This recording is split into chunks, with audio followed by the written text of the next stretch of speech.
not normally the kind that gets nervous, but occasionally things get my attention. And the realization that we have just celebrated the final Shabuah harvest, the time of our celebration of 7 and the Shabbat, prior to the day that it will be fulfilled. Recognizing that the responsibility for maximizing the productivity of this harvest is with the final Zeroah. I am a bit nervous that we will complete the work that Yahweh has laid out before us in time to accomplish all that needs to be done for Shabuah to be as productive and as fruitful as is possible. 12 months. That's all we have. Now, I've never worried so much about the Teruah Lakat as I have the Shabuah Qatsyr. First, Qatsyrs are bigger than Lakats. One is a harvest, the other is a gleaning. But the reason that the Teruah has never bothered me much, at least from a concern point of view, is that I'm going to be accompanied by the greatest orator ever, Elia, a man who just oozes credibility. And so we're sharing the responsibility, and Yahweh has made it abundantly clear that during the last 3.5 years, while Elia and I are on the Temple Mount, he is going to provide copious indications in support of us. We're going to be performing under a scrolling banner that Yahweh has said that he's going to fly from the sky. We have Malak performing all manner of miracles, and I'm looking here at my my Wookiee, who looks like he wants to participate, but no Wookiee for us right now. And so God's going to make a major contribution. And I am just not as worried about it. And I also know that there's going to be a brief time. I don't know if it'll be from Earth time, the full 3.5 years, or 3.5 minutes, but there's going to be a brief time of recharging where all of the covenant family are brought to Shamaim to be in Yahweh's company and to celebrate this harvest, recognizing that it looks like there'll be myself and 8 others that will be brought back, even in advance of our meeting with Elia on the Temple Mount, which occurs on 4/4 of 30, the first of Abib, 3.5 years before Yahweh's return with Dod. But just that, even if it were a fraction of a second, but being there in Yahweh's presence, because time flows differently, being able to ask Yahweh, okay, I've done my best to garner all of the pieces of this puzzle together and to push away all the religious rubbish so that it could be seen clearly, to explain how all of the pieces of the puzzle that you have provided us of your portrait are properly understood and seen from the appropriate perspective. But what did I miss? What do I miss that's still important? Is there anything that I got wrong that needs to be corrected? Let's make certain this message is astute and accurate. So that's the first thing I want to ask him.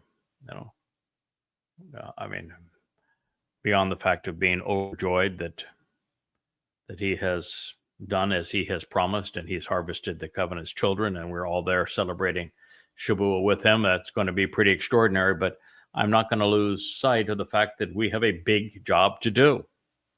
Still, even after Shabuah is accomplished, then there is Teruah, and then there's the sacrifice of the red heifer, and then there's the return on Yom Kippurim, and then there is all of the judgment that must take place where all of those who have tormented God's people are held accountable.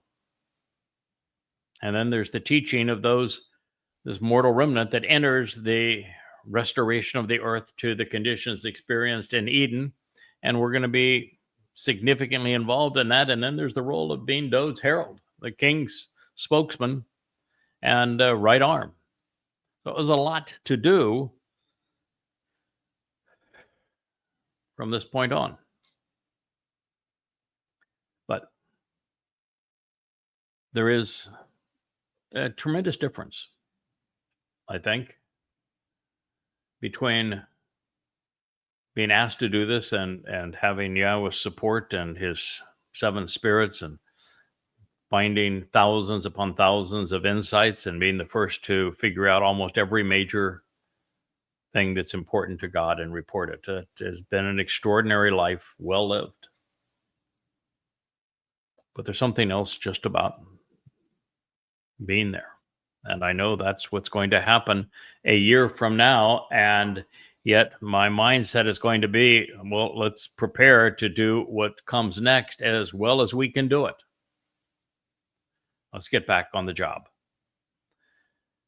So here's where we are. And yes, it does. I'm not a person that very often gets nervous. I'm pretty much calm in any manner of situation. I've been in circumstances that would have killed almost anybody else, but prior preparation and control over the situation, I have survived time in and time again, and I will continue to. But this one clearly has my attention. And the biggest issue here is not just giving it our all, my all. I mean, I've put in 24 years. I've done more than anyone else has done previously. In terms of doing what Yahweh has asked, I've done as much, if not more, than anyone who's come before. I've written more. I've perceived more. I've shared more than anyone heretofore. So I can be reasonably proud of what we've accomplished together. But we're working for Yahweh. We're doing the job that is the most important to him of all time, bringing his people back to him, reintroducing his name, and reacquainting them with his beloved Son, our Savior and King, Dode. No one wants to disappoint God. So we're doing this program as a continuation of Qatsyr Harvest, knowing now that we are on the final run to the fulfillment of Shabuah, May 22nd, 2026, and that we also know that what follows is going to be horrific. We want to provide God's people with every fortification that is possible so that they understand the horrid nature of Islam, so that they understand the rubbish that Christianity piled on top of the truth about Dode being the Messiah and the Son of God and the one who suffered crucifixion, fulfilling Pesach in 33 CE, and so that we equip them to know for certain that Yahweh is the proper pronunciation of Yahweh's name and that it is essential for them, and that there are 5 conditions of the covenant. Each of the 7 Moed Mikre is important in their lives, and there are 4 more to be fulfilled. This is our mission. So we're going to pick this up where we left off. We were in the 2nd chapter of Hosea, meaning he saves or he delivers. This is Hosea 6:2, and it's one that's I would call a head scratcher. It reads, 2 days. 2 days. He will choose to revive and sustain our lives. On the 3rd day, he will establish our restoration, encouraging and raising us so that we can stand up and endure. Then we will live. in his presence. So what are those 2 days and what is the third? If it was just 2 days, the answer would be pretty much straightforward. Well, perhaps. You'd say, okay, what are the two most important 2 days of human history? In the history of Israel, they would be Pesach and Matzah, the prolonging of the lives of the children of Israel and their freedom from religious and political corruption. If you were to say, what are the two most important days relative to the Moed Mikre, these restoring witnesses of the eternal testimony to be called out and meet with God, you'd say Pesach and Matzah's fulfillment by Dode in 33 CE, year 4000 Yah, bringing the covenant family eternal life, opening the door to Yahweh's home, and perfecting us by removing our political and religious guilt and leaving it in Sheol, never to be seen again. If you're just speaking of 2 days, well, 2 days would be Shabuah and Teruah, the very harvest that I was talking to you about. They are the only two unfulfilled harvests. They are the most important things to me because they're my responsibility. If I don't perform well between now and then the last two Moed Mikre are going to disappoint Yahweh and are going to deprive Yisrael. So these 2 days are exceedingly important. It's the standing wheat harvest of Shabuah, representing mature individuals, both of Yisrael and also Goyim. And then the Teruah gleaning. It's the bookends of the time of Jacob's troubles, the beginning and the end of them. As I've said, May 22nd, 2026 is Shabbat, and then the Shabbat of September 23rd, 2033. These would be examples of the two most important days. Now, from Yahweh's point, they aren't not the historic Pesach and Matzah, not the Dode's fulfillment of Pesach and Matzah, not the upcoming harvest of Shabuah and Teruah. None of those are the most important 2 days from Yahweh's perspective. Yahweh's most important day by far is Yom Kippurim, the Day of Reconciliation. This is his celebration day. This is the thing that Yahweh has existed for. It's all for that day, where Yisrael and Yehudim come back together again and are reunited with Yahweh, and we celebrate the homecoming. It's the most celebratory, enjoyable day in godly history, if you will. God's been around a long time. This is the day that he looked forward to more than any other, and it's why I'm so concerned about the work we do on behalf of Shabuah and Teruah, because we're providing the audience. And without an audience, there's no celebration, which means that day can't be pleasing to God. And the result of Kippurim on this return with his beloved son and the family reunion is that we re-enter the conditions we experienced in Eden, and we return to Eden. And that's a pretty extraordinary experience for you. We're going to camp out for 1,000 years together. That first day is going to be marvelous. So those are all possibilities. But when you add a third day, it can't be the last two because, well, because those are the last two. And it could be, when Yahweh was talking about the Exodus, he kept on telling Pharaoh and all who would listen, let my people go so they can spend these 3 days with me, working with me. And those 3 days would be Pesach, Matzah, and Bikurim. And Bikurim would be when they crossed the Gulf of Aqaba, the Red Sea, and then were born into the covenant, if you will. And of course, in 33 CE, the third day would be with Pesach and Matzah leading to Bikurim, and to firstborn children, and to Yahweh being acquainted with his beloved son. And with the two upcoming harvests, Shabuah and Teruah, they lead, as I have said, to Sukkah. That would be the third day. So all of those are possible. Are they all true? Now, it says here that through 2 days, he will choose to revive and sustain our lives.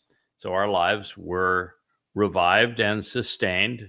Historic Pesach and Matzah, Dod's fulfillment, 33 CE, Pesach and Matzah, and will occur on Shabuah and Teruah, 2 days that he will choose to revive and sustain our lives. All of those who participate in those two harvests are going to become immortal. They are going to be revived. They're going to become God's sons and daughters forevermore. It's a second life, if you will, for all of them. So all of those things match. On the third day, he will establish our restoration, encouraging and raising us so that we can stand up and endure. Now, this kum, which means to take a stand, really doesn't speak so much of Bikurim. Now, because we're not restored on Bikurim, we just become family. We are raised in the sense of only in the sense of having our the sense that we are empowered and enriched on this day. But we're certainly not raised up beyond that. And beyond Dod, no one else was raised on Bikurim. But as it moves to the third day of Kippurim, following Sukkah and Shabuah and Teruah, then it is the day of restoration for the mortal remnant of Yahweh. And is the day to encourage God's people to stand up and endure with him, and literally, physically taking a stand to endure with him as they witness the sacrifice of the red heifer, and then are prepared to live in God's presence as this mortal remnant. And we will live in his presence. Well, that pretty much takes us to Shabuah and Teruah, leading to Kippurim, because that is the result. Now, it's true that when those who celebrate and observe and understand the benefits of and tie them into the conditions of the covenant, Pesach and Matzah will live in God's presence as a result of Bikurim, but it doesn't actually happen at that time. These are the means that we prepare ourselves so that we can avail ourselves of this on Shabuah, and then again on Teruah. I don't know if I'm just adding so much detail that I'm confusing people, but that certainly isn't my intent. My intent is to be very precise so that we understand exactly what God is talking about, because this is life and death for his people. And I want you to understand how each of these things play into this, because there are a variety of options, and I think there's some truth to all of them. So while there are different ways to interpret the timing of this statement, the most direct, of course, would be to see it within the scope of what is being presented in Yirmiyah 31, the prophecy we have just considered. It means that while Dod enabled the way back to God through his fulfillment of Pesach and Matzah, ultimately it is Pesach and Matzah that make these two upcoming harvests, Shabuah and Teruah, possible. All of the beneficiaries of the Shabuah and Teruah harvest will be there because of what Dod did on Pesach and Matzah. Shabuah and Teruah will bring us to the family reunion. Everyone who participates in the harvest and the gleaning, the Qatsyr and the Lakat, will be there in the front row seats. This is the top billing right there. You're going to be ringside for the sacrifice of the red heifer and for the return of Yahweh and Dode. So that is the beauty of Shabuah and Teruah, is that you're a beneficiary of Pesach and Matzah, and you get the front row seats for sacrifice of the red heifer and the family reunion. And that's, of course, occurs on Kippurim, the 120th Yobel year of 6,000 Yah in 2033. And this is going to lead to living in Yahweh's presence on the third day. This way, the ultimate expression of Bikurim becomes, in practical terms, Sukkah, where we camp out with God.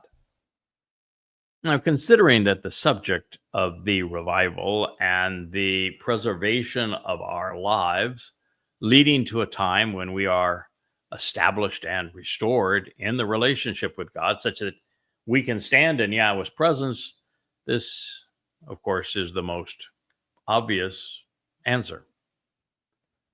So our lives are extended during Pesach, and they are restored during Matzah, so that on Bikurim we become part of Yahweh's family. And this is what makes it possible for our Heavenly Father to gather us in on Shabuah, the Qatsyr of standing grain, and of Teruah, the olive harvest of Yehudim, on May 22nd, 2026, and September 23rd, 2033. Where we are prepared to enter God's presence and where we become the foremost spectators, if you will, for the family reunion when Yahweh and Dode arrive on Kippurim, sunset October 2nd, 2033, year 6,000 Yah. So it is then that we will engage to free the earth of all of those who no longer belong, all while reconciling the final remnant of Jews back into the covenant. On this point, I cheated a little bit on the program we did earlier today, which was the gateway out of the Holocaust. And I did what I don't typically do, which is I read ahead. I wanted to see really how far we had to go with that and whether or not we could do multiple shows on it to start a new one called Gateway Out of the Holocaust. And what I find is what we're headed to is God saying, there are going to be lots of olives that are going to be lopped off and discarded. I mean, lots of people that are not going to make it into the celebration of Yom Kippurim. God's not going to start the conditions experienced in Eden with religious riffraff. And so in Isaiah 17 leading to 18, we find that 18 is developed on the lines of those who are going to be excluded. And so the earth will be liberated from the religious, from the political, from the militant, and from the conspiratorial, from all anti-Semites. Now, also relevant, with the earth in the throes of death, as it will have been from the time of Jacob's troubles, and with evil exploding as never before, as we are witnessing in the seismograph of anti-Semitism, there will be a tremendous amount of rubbish to eliminate. And the environment will have to be terraformed for the planet to be restored to Eden-like conditions, where we can enjoy camping out in Yahweh's presence. God's not going to camp out in a swamp. And that begins, of course, on the third day of Sukkah camping out, if you were to look at Teruah, Kippurim, and Sukkah. The intent of Shabuah and Teruah is to remove the covenant family from a world filled with death and deceit at every turn. At least Shabuah, Teruah is a kind of a unique gleaning of God's people. And you have to understand the timing of it. So Shabuah is to remove both the Goyim and the Yehudim, who have capitalized on the sacrifice that Dode made in 33 CE to fulfill Pesach, Matzah, and Bakurim, and those beneficiaries are elevated into God's company, and they're transformed into spiritual beings akin to light. Pretty good situation. And they're kept out of the time of Jacob's troubles. They don't have to witness the suffering, just as God says, I'm not going to witness it either. I don't even want to see it. Now, the Teruah harvest is different because it takes place the evening before the sacrifice of the Adam of Parah that prepares the adulterous woman of Yisrael that has been adulterous through Judaism, through religion, and through creating also Christianity and Islam. Rabbis created both of those religions, all three religions. And so on Shabuah, that evening before the Adam of Parah makes the sacrifice to rectify the relationship with the remnant of Yisrael, you might say, well, why just the evening before would you have a harvest, even if it is a gleaning, and then have this major event with the Adam of Parah the next day? It doesn't make any sense. Well, and I've had some people even in the covenant family who have written me from Facebook saying, I don't get that. It doesn't make any sense to me. Well, it makes perfect sense to me. Because you see, there's a tremendous difference between those who will benefit from that Teruah gleaning that evening and those who will benefit from the sacrifice of the Adam of Parah. And that really explains the difference between what God achieved through Dode and what he will achieve through me. We're not in the same league. Dode opened the door to eternal life in God's family, and he carried our guilt away so that we would remain eternally perfect in God's eyes, leading to us being adopted into the covenant family and enriched and empowered by God. That is why the Shabuah harvest is of Bakurim. So everyone that participates in these two harvests, the Qatsyr and the Lakat, are going to become eternal. They are not going to have physical bodies unless they were to choose to transform some of their spiritual energy into matter. They're elevated to explore the dimensionality of the universe. They're able to be eternal in time, exceedingly empowered, brilliant beyond measure. This is an extraordinary transformation.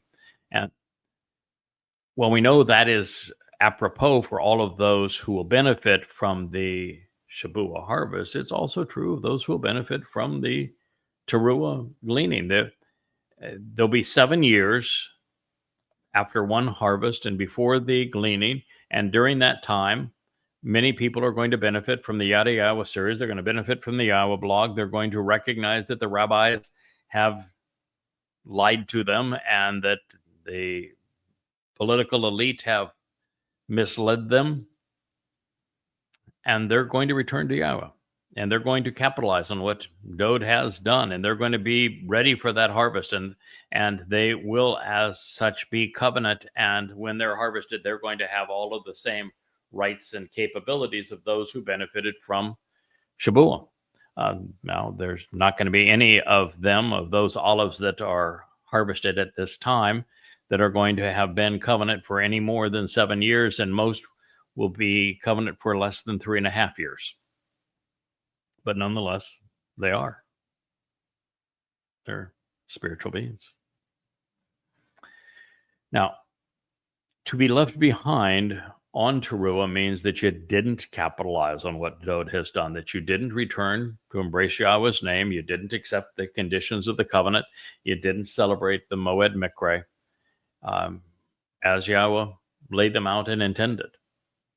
But it also means that if you're there and are going to benefit from the sacrifice of the red heifer, that you are not overtly religious, that you are not overtly political, that you're not anti-Semitic, that you're not conspiratorial, you're not militant, you're not anti-Semitic, and you're open to the benefit of that sacrifice so that you are willing to accept and acknowledge that it is Yahweh who is returning with Dod his son, and this will be your last opportunity to do that. And those people who benefit from that will remain mortal, but they're prepared to enter the millennial Shabbat as mortals, and this final remnant of Yisrael. And, it's going to be our job from that point on to teach them so they grow up and become contributory members of God's family, and that they survive that 1,000 years and stay the course. But just as the sun is a source of light and that the moon reflects light, just as the king sets the rules and the herald simply echoes what he has to say, the sacrifices that Dod made are far more important than the one that I'm going to make as the Adam of Parah. Mine gets you into the family reunion. And then what I will and others will teach you from that point on is another matter to keep you alive. So that's where we are. And that's what God is conveying at this time. So the intent of Shabu and Teruah is to remove the covenant family from this world filled with death and deceit, although one actually removes you prior to the time of Jacob's troubles, and the other just gets you into that same status before God's return with Dod. And having kept us safe, we're going to be part of the joyous crowd that will accompany Dod upon his Kippurim return to reconcile the relationship between Yahweh and the surviving mortal remnant of Yisrael. Collectively, we're all going to camp out together during the millennial expression of Sukkah, although it's going to be, an interesting time because there's going to be 3 different types of people at that time going into the millennial celebration of Sukkah. It's kind of like the fact that there's been 3 options for human souls all the way along. You can choose to be part of God's eternal covenant family. You can make decisions that cause you to be in a place of eternal separation from God. That would be in Sheol versus Shamayim. And you can squander your life such that at the end of your life, there's no reward and no penalty, and your soul simply ceases to exist. Those are the 3 options. As we move through Teruah to Kippurim and into Sukkah, there will also be 3 categories of individuals. One will be full-fledged covenant members with the tenfold increase of Bikurim, and another tenfold increase and a doubling of that tenfold increase, if you will, on Shabuah. And then those who get in by the skin of their teeth at the very end during Teruah. So these are all beings. We will all be supernatural. We'll all be spiritual beings akin to light. And the carrier of our souls will be of a spiritual nature, not a material nature, which gives us enormous capabilities, but it does not preclude us from taking material form and enjoying this world as a body whenever we choose to do so. I'm hoping to come back during the millennial Shabbat as a even physical body. It'll be a little buffed up from the one you see now, a little younger, a little stouter, better shape, and that physical body is going to be in a position not only to do things that are important for God's family, but also to enjoy the earth and the conditions that God restores in Eden. I'm going to go cruise the 7 seas and fly the great skies and have lots of wonderful celebrations in beautiful places. I'm intending to enjoy this in addition to work. Working is good, it's productive, but part of working is enjoying the fruits of your labor. And so I'm looking forward to doing both, and we'll be able to do both. And if you want to sneak out during that 1,000 years to go explore on the extent of our galaxy, the Milky Way, or another galaxy out there, and the planets surrounding it, you'll be able to do so. Time will run differently, and this transition between energy and matter will enable those of us who are spiritual beings to experience both. And I think that's going to be marvelous. Okay, so that's one class. The second class is the mortal remnant of Israel. I think they're going to be different than pure mortals today in the sense that they're going to have extended lives and they're not going to be truncated prior to the 1,000-year celebration of Sukkah, unless they do something stupid. And I'm absolutely convinced that those who enter the millennial Shabbat as mortals will be able to conceive children who also will have free will. And all these mortals will continue to have free will, and they will be able to choose at any point, not God, if they wish to. That will be a fatal choice, but they will have that opportunity. But they're mortals. They cannot go off and see galaxies far, far away. They're mortals. They're capable of being killed. They're going to have the opportunity, though, to become covenant and to live forever. But they're mortal Yehudim, the final remnant, very special people. Then they're going to repopulate Yisrael. The third group of people are Goyim. And there will be a group of Goyim based upon their attitude and their aptitudes. They're going to have the opportunity to enter the millennial Shabbat as the productive force that kind of keeps the earth going. They will do everything that needs to be done from a work point of view so that the mortal remnant of Israel can be about the work of Yahweh, and this Goyim group will be about the work of supporting the needs of everyone who is on the earth. It'll be a really good gig, and this is not a bad thing. Their lives are extended. They would have just ended because they did not know Yahweh. They didn't capitalize on the Shabuah harvest. And it means, though, that they were not anti-Semitic. They were not overtly religious. They were not overtly religious. And they were open to being productive members of the ongoing community. Those will be the three individuals, the three types of people at this time. So God gives us a lot of information that we can use to kind of map out where you think you're going to be at this time. So collectively, we're all in one way or another going to be camping out together during the millennial expression of Sukkah. There's going to be a regular cadence to things, a celebration of the Shabbat and the relationship with God. Each of the 7 Moed Mikre will be celebrated going forward. It'll be a little different, and we'll look back on them. But the members of the immortal remnant are going to look forward on them as well. So therefore, these 2 days will lead to the third as this plays out at the beginning of the 7 promises and 7 years before the fireworks of September and October of 2033, with the harvest leading to this grand celebration during the first 10th and 15th days of the 7th month in year 6000 Yah. So as mentioned, there is a third way to appreciate the merit of these 3 days. 2,000 years transpired from year 2000 Yah, when the covenant was affirmed by Abraham and Yishak on Mount Moriah, to year 4000 Yah, with its benefits were provided by Dod's fulfillment of Chag Matzah, enabling us to participate in the benefit of the Bereth.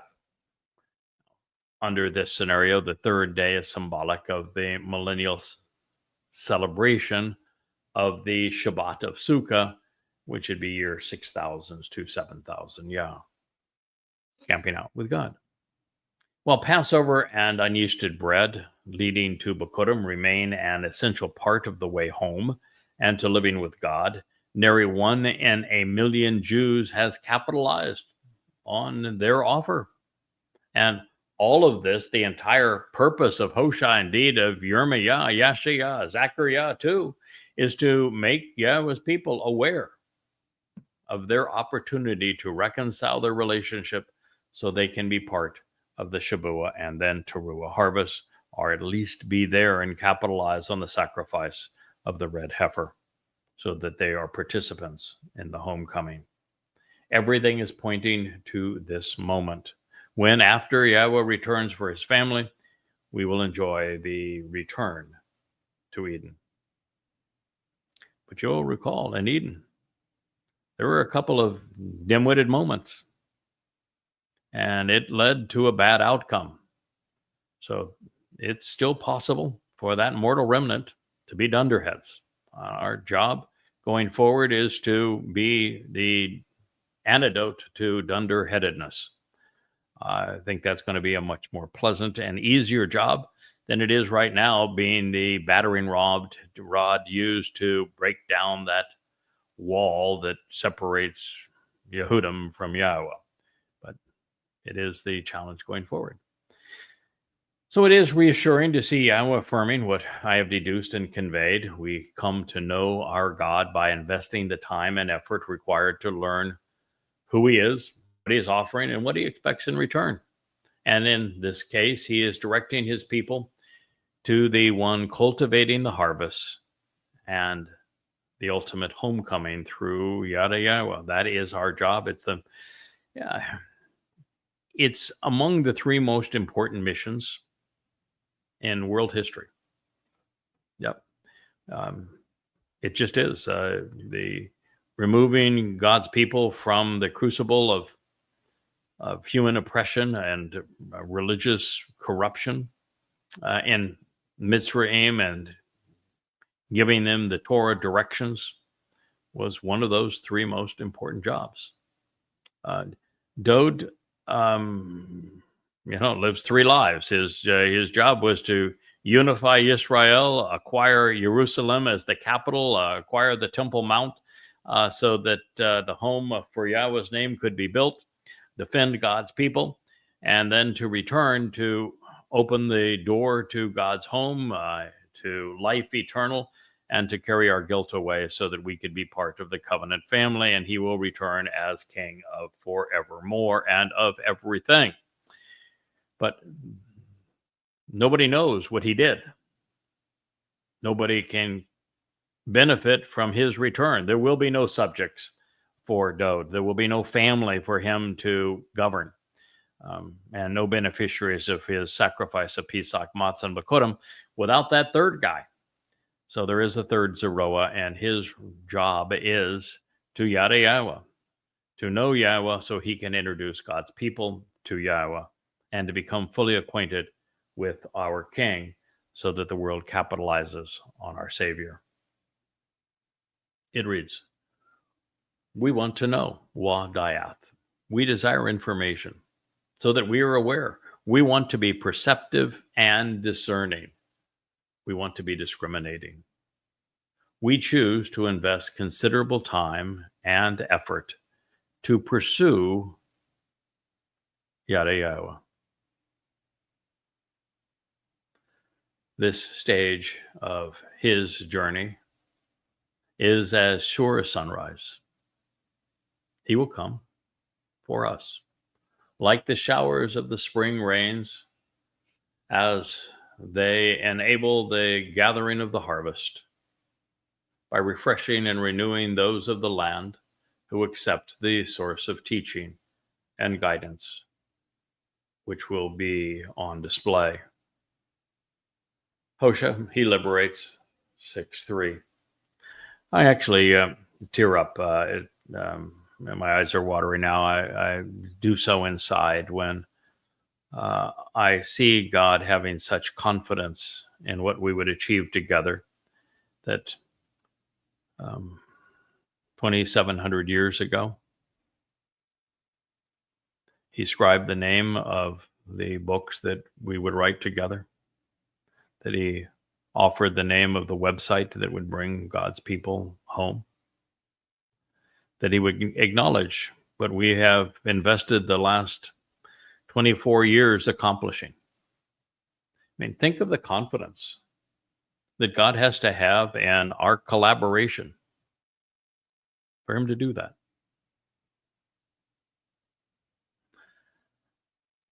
It's, I think that several of you know that we lost a number of people that we thought were part of our covenant family to a vicious rebellion by a psychopath that was very clever at luring people away. And one of those that was lured away, it's a tragedy. I'm bothered by it all the time. Was a beloved woman that served as the publisher of these books and was so instrumental. And the many times that we needed to improve them, expand them, correct them, um, the whole transformation into this unified look under the Yada Yawa branding and the beauty of them being presented in the white and the gold and the blue, um, all consistently. Um, and then to have those books available for publishing, so you can buy the paperback through Amazon and being presented appropriately on the website. She and that webmaster left in that uh, fractured family event. And it hurts because of the fact that we have a job to do. And they bailed out on us. And that's a real shame. It's I view it as inexcusable. I have no idea if they'll ever come to their senses and return, but I'm here to tell you that it's important. When God 2,700 years ago tells you that it is Yada Yahweh that is bringing his people back home, that these events of pertaining to these 2 days that lead to the third, the restoration of his people, is based explicitly on Yada Yahweh. And you're not committed to that. When you've been part of it and you know it, that's exceedingly sad and disappointing. But it is also exceedingly gratifying, as I've said, that Yahweh would acknowledge what we have worked to create. These 35 books that you see behind me, the 35 books that are available on the bookshelf at yadaya.com. I think there's 34 currently, but I'm well into the completion of Coming Home Volume 4, which will be the 35th. And as soon as we transition to the new website we're going to have in the company, because it tells so much about our path to this place, which would be a 36th. I'm not positive, but I'm hopeful we'll actually be able to represent Tea with Jairus, because it led to Prophet of Doom, and Prophet of Doom, which I don't want shown anymore because, well, I went too long without correcting it, and I learned so much in the interim time that I'm very happy to have it replaced by Goddamn Religion, which is so much more powerful and complete. But here, in the context of these 2 days, which lead to the third and to the restoration of the relationship and living with God in his presence, God says, we want to know. This is likely being put in the voice of God's people, those who benefit from Dod's fulfillment of Pesach, Matzah, and Bakurim. Those who benefit from the Shabua, Qatsyr, and the Teruah Lakat. Those who avail themselves of the sacrifice of the Adamah Parah, this bloody red man of the earth who is so productive from God's perspective. Those who witness the great homecoming on the day of reconciliations and are now camping out with God. All of them will have availed themselves of what God is offering by coming to know, by choosing to invest the time and effort to pursue what they can read and learn from Yada Yahweh. It's by coming to know through investing the considerable time and effort to pursue the knowledge and the understanding, this ticket to Shabua, to Teruah, to being part of that homecoming on Kippurim, so that you enter Sukkah. The means to all of that is in Yada Yahweh. And you might say, well, wait a minute. No, I'm just going to read the Torah, I'll be fine. I'm going to read the prophets, I'll be fine. No, you won't be fine. Torah has been available for 2,450 years. Excuse me, 3,450 years. You're not fine. The prophets have been available for anywhere from 2,500 to 3,500 years. You're not fine. Not a single Yehud paid any attention to what God actually said. Not a single Yehud came to understand that God despises religion. And so long as his people are religious, they will be estranged from one another. Not a single one of you understood there were 5 terms and conditions of the covenant that must be met or could articulate them. They didn't understand that the 5 benefits of the covenant were all delivered by the fulfillment of the first 3 Moed Mikre. Not a single one of them understood that Pesach opens the door to life, and that Matzah removes our guilt by Dod carrying it into Sheol, and that Bikurim is being part of the covenant family where we are enriched and empowered by God, and that it was Dod David in his second of 3 lives that fulfilled them. There wasn't a soul on earth that recognized any one of those things. And if you don't know them, you can't participate in the Shabuah harvest. It's nullified. And if you don't know them, you're not going to be part of the Teruah gleaning. And if it weren't for the things that we are sharing now in Yada Yahweh, there was no one going to be there for the sacrifice of the red heifer, which might as well be skipped because there will be no homecoming because there wouldn't be anyone to come home to. All of this is possible because of the collaborative effort that Yahweh and I have engaged in over these past 24 years, every waking moment for 24 years to comprise the Yada Yahweh series and bring it to you freely. YadaYah.com. The Yahweh blog, is because Yahweh says, young man, you've written enough. It's time for you to speak to my people. You are now the books. Tell them what you know.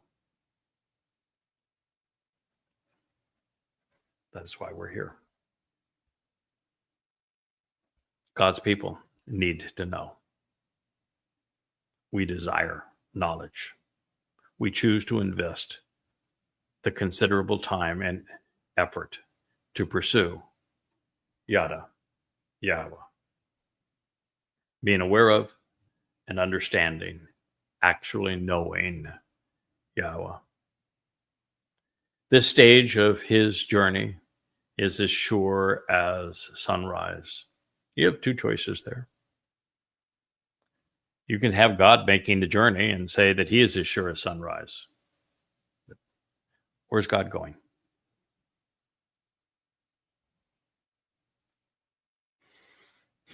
No, the journey that he's talking about is the fellow that he used to write Yada Yahweh.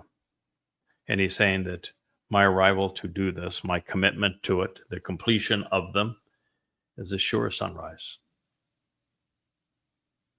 It's decided upon, appointed, established, proven, arranged. And it's going to occur at the dawn of God's return. He says, he will come for us. This is, Yashaya, or Hosea in this case, is the prophet, and so he's seeing the future. He's speaking of his people as us. So he's putting himself into this scene, and he is saying, yeah, I've seen it. The fellow that wrote Yada Yahweh, his stage of this journey is now certain. He's coming for us. He's as sure as the sunrise. Boy, that ever true. Every morning, at or before sunrise, we're back at it. He will come for us. Yes, I have. Like the showers of spring rains, as they enable the gathering of the harvest, and that is exactly the purpose. As the final Zeroah, I am here to have that final 2 harvest to be as productive as is possible. And God is providing the showers and the spring rains to make this gathering of the harvest as refreshing, as renewing as possible, as those of the land accept this source of teaching and guidance, which is now being put on display. That is the purpose of the Nesh, the sign. It is, by the way, Yara Eretz, which is making the land receptive to the Torah's instructions and directions, which are being made openly known. Yara is the verbal root of Torah, the actionable root of Torah. Hosea, he liberates 6:3. The journey home is all that should matter now. There is so much separating God from his people, and so little time left to bridge that gap. Our focus must be on the harvest. And since Yahweh isn't the one who is going to change, the onus is on his people and on us to encourage their transformation. Fortunately, he revealed where to look, Yada Yahweh, and how to navigate that divide, Yada Yahweh. And now you are privy to God's endorsement of Yada Yahweh. Well, he in the foregoing statement could be addressing Yahweh. It's really unlikely. First, God, even if he was speaking of himself, never works alone. And the initial benefits were delivered by God's collaboration with David, and he did come. He had lived, and he would come again twice more after this was written by Hosea.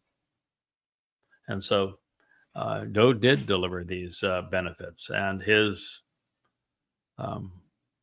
herald would then write Yada Yahweh.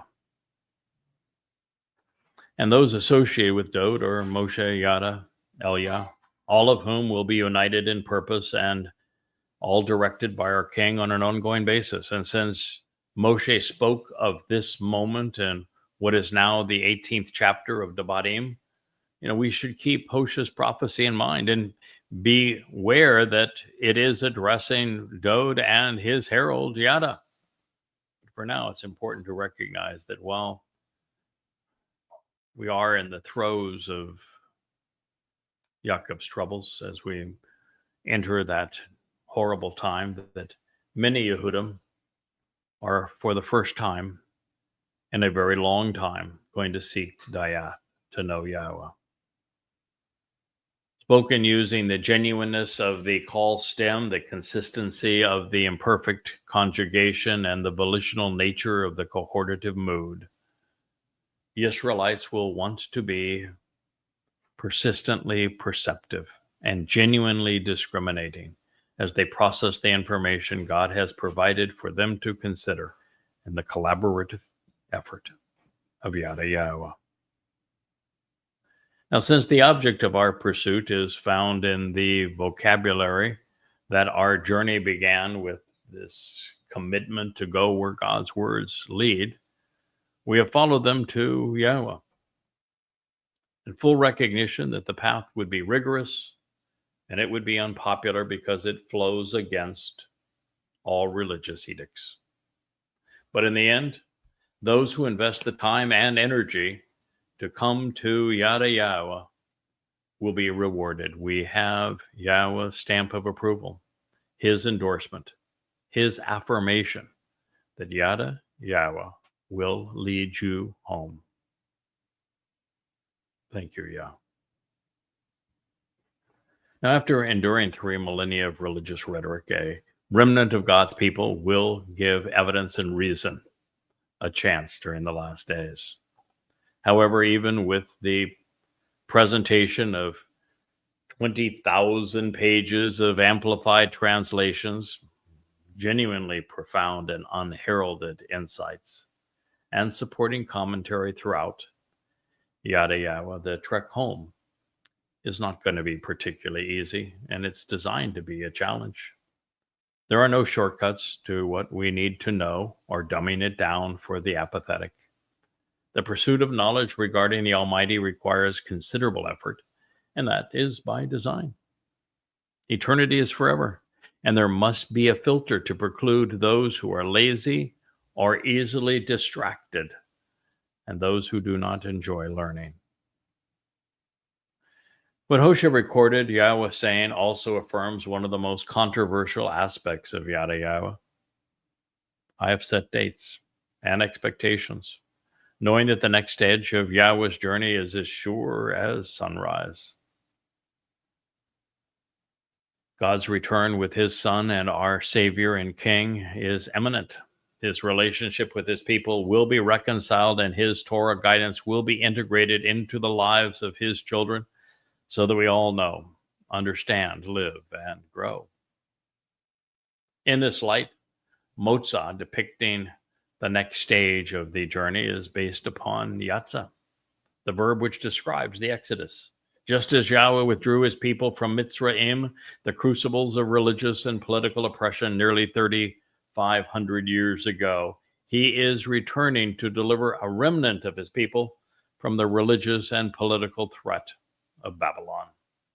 This commingling and intermixing of religion and politics, and in particular from a world polluted by Judaism, Christianity, Islam, and Marxist progressive platitudes. Further, with Kun, we know that God's arrival is assured. It has been, I should say, decided, appointed, and established.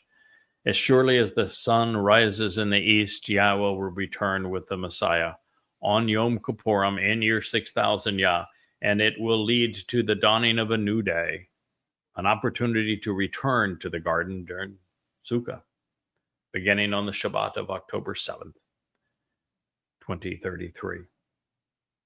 Also, with celestial fanfare, just as the sacrifice of the red heifer will occur to the backdrop of a full solar eclipse, we enter the Shabbat of October 7th and our return to the garden in Sukkah under the beautiful spectacle of a lunar eclipse. One is kind of eerie when the moon blots out the sun's light in the midday.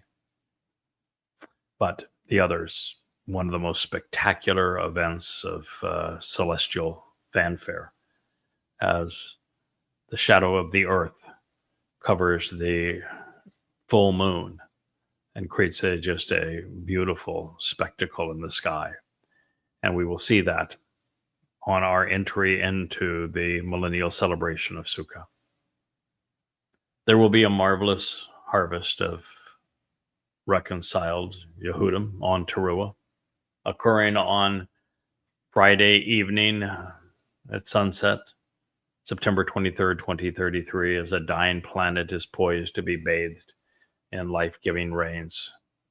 Beginning 10 days thereafter on Kippurim, the earth will be restored to the conditions experienced during Gan Eden. Yara refreshed, replete with the ultimate source of guidance and teaching on display. We know this because Yara is the verb Yahweh selected to describe the purpose of his Torah. Why religious people came up with law when God said Torah is based on Yara, and Yara means source from which guidance, instruction, teaching, and directions flow. The rain that Hosea is predicting was explained in Joel, and as this statement suggests, it will come in two waves, one to redeem, the other to reconcile. And yet there is more to learn about this day when Israel will finally seek to know Yahweh. More than just restoring showers are going to fall on the land in anticipation of the final harvest. And in this way, Hosea serves as the ideal prequel to one of the most revealing prophecies of our time. It is particularly relevant when contemplating Shabuah, the promise of the Shabbat, because it is highly descriptive of the time of Yaakov's troubles, from which the Bikurim are removed. Through this revelation, those coming home are better able to appreciate the hell from which they are being withdrawn. At this time, Israel will suffer, and Yoel alerts those left behind that they're going to endure a Holocaust far worse than the one that occurred 80 years prior. As bad as these things appear now for Israel, surrounded nearly 1,000 to 1 by enraged Muslims with progressive screaming out against them, it is about to get unimaginably worse. But on that note, we're going to conclude this program. This has been an episode of Qatsyr Harvest. It is the first that I have delivered in the last year prior to the fulfillment of Shabuah on May 22nd, 2026. And we will return to what was written by the prophet Yoel, a name that means Yahweh is God, beginning in Joel 1:1, when we return to this ongoing story of the Qatsyr harvest tomorrow. Thank you so much for listening. May Yahweh bless. This has been an episode of the Yahweh blog, and I am your host, Craig Wynn.